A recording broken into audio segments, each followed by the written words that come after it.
Praise be to the Most High. Joe Rastafari. Oh, na, na, na, na, na.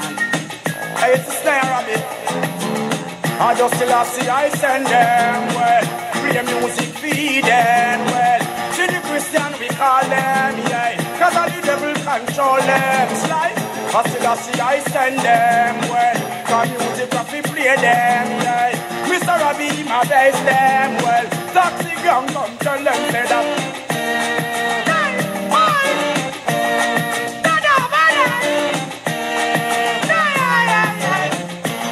Well, Mr. Sly, well, music we are playing, we are jump over donkey. Jump down a TG Ream and them need attack to. All Ream and them with the cool and none of the hunger. Put down all the gun and leave the train and all the bunker. Cause the last guy will be ready for the people. All Rasta man and Boba man we all attack to. All right, that was my man Beanie Man, old school. So listen, folks, real quick, just want to, this is very interesting and illuminating information. When you get in your car, you're in your car, but you are not the car.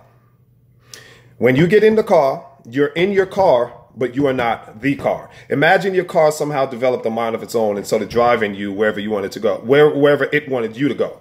Remember Knight Rider Kit? Think of it like that, Kit. It has its own mind and just starts to take you wherever you want to go, wherever it wants to go. You don't want to go, but the car is just like taking you wherever, okay?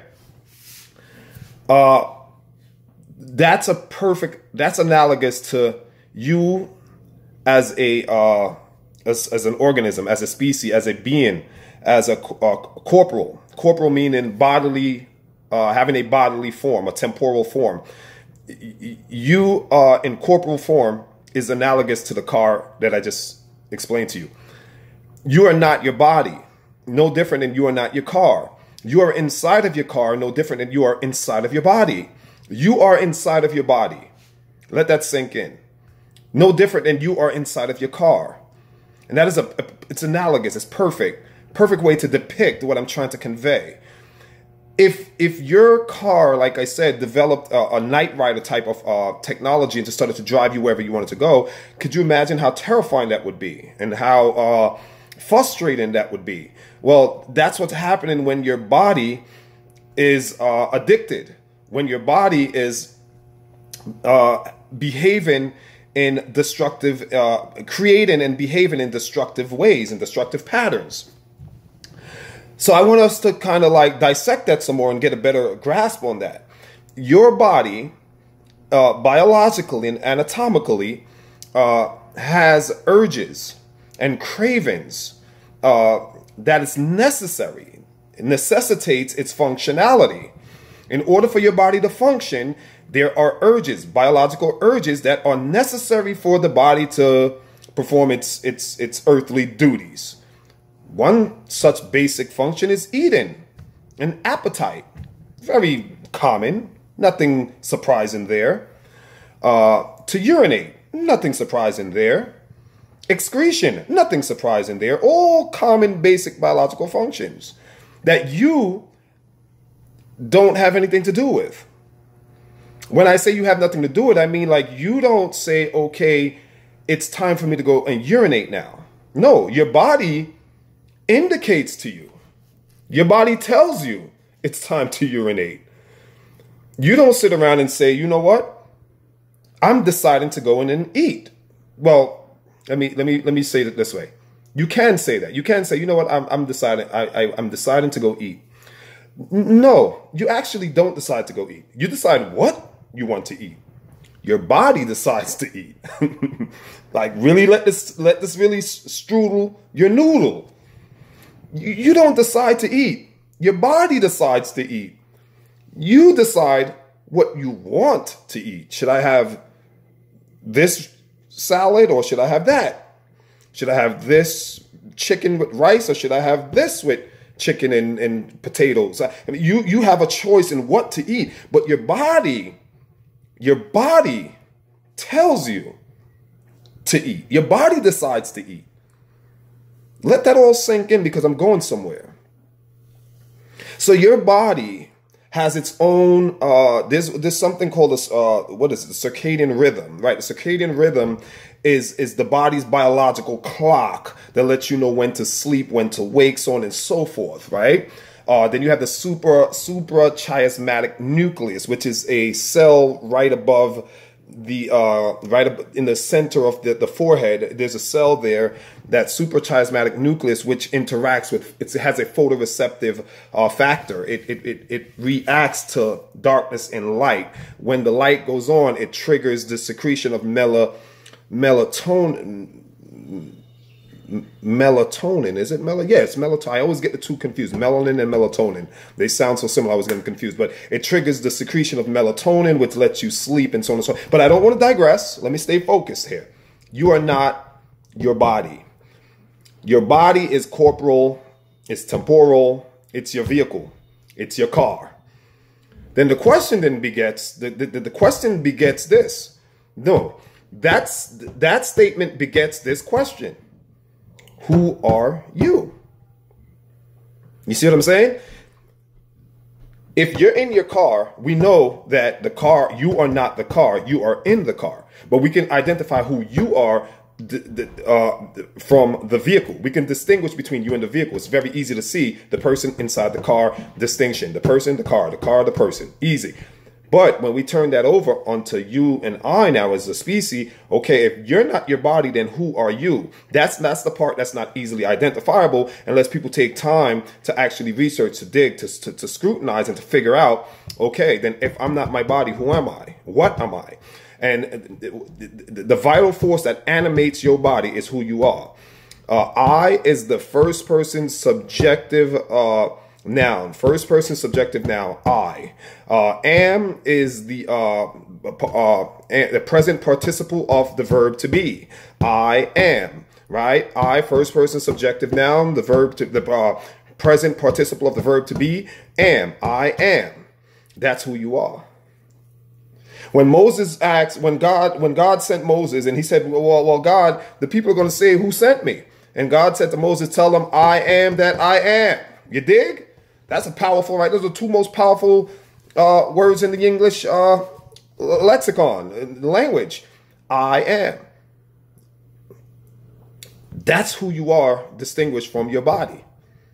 The verb to be. You exist. I am. I exist.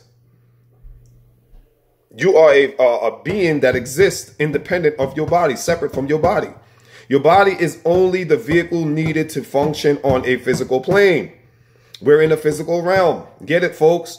You cannot function in a physical realm in your natural invisible self. Your invisible self will never be able to function on a physical plane or physical planet without the corporal body, which is the body itself. So that's the vital force that animates the body is who you are. The vital force. If you come from a theological standpoint, they would say it's the spirit, right? That vital force that animates the physical body is who you are. Once you learn to distinguish those two things, then you can say, aha, eureka. And we start putting things into perspective. So the same way your body motions you to eat, lets you know when it's time to sleep by means of the circadian rhythm, the suprachiasmatic nucleus, your body goads you, manipulates you, controls you to some extent. It's the same way on a micro scale. These are macro, right? Using the bathroom, sleep. These are macro. These are bigger things. On a micro scale, your body also creates behavior patterns in your deeds and so on and so forth. It creates behavior patterns, behaviorism. Your body, I mentioned this before, encourages you to do things. Real quick, let me give you an example. In the Bible, I think it's in the book of Ephesians or Hebrews. I think it's Hebrews. Either or. I got to brush up. But it's either one of those two books, Hebrews or Ephesians. Paul says, the things that I would do, I can't. The things that I would not do, those things I do. That's biblical, right? That's theology. But I found it scientifically, it makes it I correlate the two, and I get some kind of synchronization there, because Paul said the things that I would do, the things I want to do, I can't. I'm just translating it in contemporary everyday language. The things that I want to do, I can't do. The things that I don't want to do, I end up doing. What's being discussed there? What Paul is showing you right there is what we're talking about here. How the body hijacks the vital force, the life force, the I am that is occupying the vehicle, the body. The body hijacks and takes hostage your true self, your vital force, your spirit self, the I am. The body hijacks that and does what it wants to do. This is why we get the repeated destructive behaviors, whether it's taking of drugs, gambling, promiscuity, being promiscuous, cheating, stealing, gambling, there's so many vices and behavior patterns that are destructive that we engage in. And the scientific explanation to that is that all of these things that we do, whether consciously or subconsciously, gratify and satisfies some part of the pleasure reward circuitry in the brain. It brings some kind of pleasure, satisfaction to the brain, which ultimately brings it to the body. So the body gets there's some satisfaction, there's some gratification out of me stealing that the body gets. There's some satisfaction out of me smoking, drinking, gambling that the biology craves, that the biology gets. And therefore, the biology overrides what's called your reasoning or your deductive reasoning, right? There's deductive reasoning. The biology blurs or just straight up hijacks your deductive reasoning. It overrides your intelligence and intellect, right?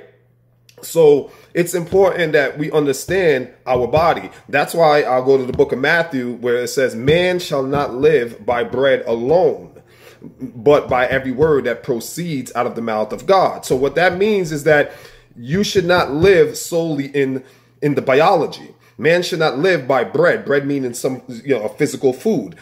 You should not live by just the physical alone. That's what that's saying, but by every word, because the word in the beginning was the word. We're not going to go down that road because we want to take y'all. I'm going to take y'all to church, but by the word, because but the way you bring the body into subjection and discipline is you have to deny it of its cravings. This is why fasting is so important. When you deny the physical, simultaneously you are feeding or you are advancing, enhancing the will.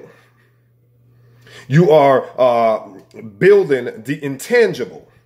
The intangible is the I am, that part that can't be touched, felt, or seen. And this is why it's important to sometimes deny the physical. Deny yourself something that you know you can do, something that brings you pleasure or gratification. Deny it. In doing so, again, you strengthen the willpower. You strengthen the faculties of the mind. You strengthen the intangible assets. So, again, folks, the lesson here is identifying that you're not your body, and also you are not your thoughts. Okay, you are not your thoughts. In Isaiah, it says, the word says that as far as your thoughts are not my thoughts are not your thoughts. As far as the heavens from the earth, so your thoughts from mine, and your ways from mine. And the short, what that's really saying is that our thoughts are not our thoughts. You think your thoughts are yours, but they're not. You have to learn to disassociate yourself from your body, your emotions, and your thoughts. You are none of these things. Again, you are the I am. You are the vital force. You are in spirit form. And once you understand that, then you can sit back and watch your thoughts like you're watching a movie. Imagine watching a movie and changing the channel. That's how your mind works. The way TV channels are changed and you watch, that's how your mind works. Your mind is like a television, constantly showing you different feed, different broadcasts, different shows, different movies, different scenes. And you have the power like a remote control to remotely control what you see and what you watch. You can change the channel of your mind. But let me ask you a question. If the thoughts represent the movies, the channels, the shows, etc., then is it safe? Then the question then is, are those movies that you're watching you? Are those shows that you're watching, are they you? No, they're not. Right? They are broadcast of someone else's imagination, someone else's idea. A producer created that show.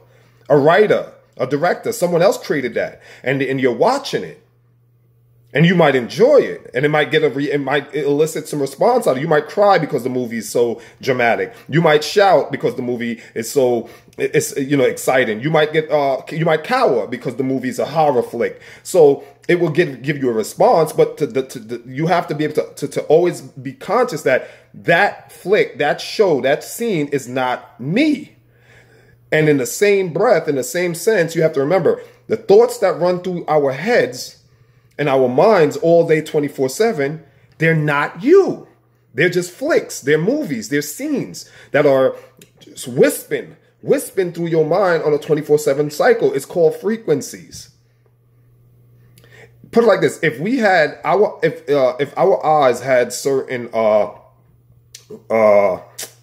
if our eyes were able to see into certain realms, we would be able to see the variety of frequencies that are constantly zipping in us, through us, about us, around us. And these frequencies are what are what inspires the thoughts in our minds. That's why if you talk to like great artists like a Mozart or Beethoven, these people will tell you they were music. They never said like they didn't write music. They were inspired.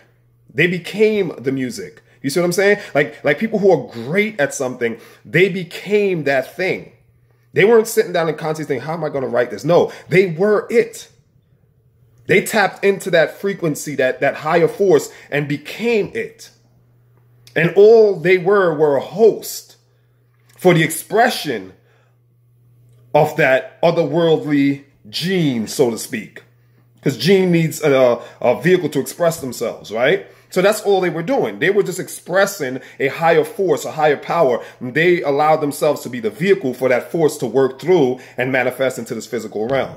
So you're not your thoughts, folks. Learn to disidentify and disassociate yourself with your thoughts, your body, and your emotions. You're none of these things. When you learn to do that, then you can sit back and watch your thoughts. You can watch your thoughts as they whisk by. Those crazy voices in your head that you get, you can watch them. Don't judge them. Don't discriminate. Don't prejudge. Just watch. Just sit in the stillness and watch. And when you start to reach that level of consciousness, oh, the world ain't ready for you. World, look out. You know what I'm saying? When you tap into that and get to that level of consciousness, world, look out. Till next time. Y'all know what I'm going to be doing. Researching, cooking up books, bringing information, and studying, and just, putting in that work, because that work needs to be done. And there's a lot of people out there who are starving, who needs that food. And, I'm going to just share. I'm going to do my best to share it. Because at the end of the day, knowledge is power. And we're dying out here, folks, from a lack of it. The Bible says, my people perish because of lack of knowledge. So till next time, Mark here. Peace.